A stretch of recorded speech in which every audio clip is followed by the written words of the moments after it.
গাজায় হামলা শুরু থেকেই প্রতিবাদ হিসেবে ইসরায়েলি সীমান্তবর্তী অঞ্চলগুলোয় রকেট ও ড্রোন হামলা চালাচ্ছে হিজবুল্লাহ। ইরান সমর্থিত এই সশস্ত্র গোষ্ঠীকে প্রতিরোধে লেবাননেও পাল্টা হামলা চালাচ্ছে ইসরায়েল। নতুন করে হিজবুল্লাহর এক যোদ্ধা নিহত হয়েছে শনিবার। গত অক্টোবর থেকে এ পর্যন্ত ৩৫০-র বেশি হিজবুল্লাহ সদস্য নিহত হয়েছে। হিজবুল্লাহর হামলা ঠেকাতে লেবানন সীমান্তে সেনা সরিয়ে নিচ্ছে ইসরায়েল। এ অবস্থায় ইরানের জাতিসংঘের মিশন হুমকি দেয়, যদি লেবাননে হামলা চলতে থাকে তাহলে ইসরায়েলকে ধ্বংসের যুদ্ধ শুরু হবে।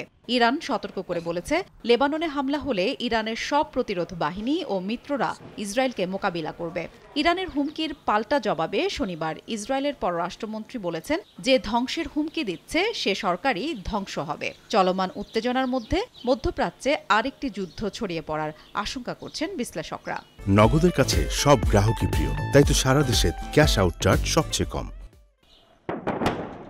হিজবুল্লাহ ও ইসরায়েলের মধ্যে সর্বাত্মক যুদ্ধ নিয়ে উদ্বেগের মধ্যে সৌদি আরব লেবাননে নিজ দেশের নাগরিকদের দেশটি ত্যাগের আহ্বান জানিয়েছে।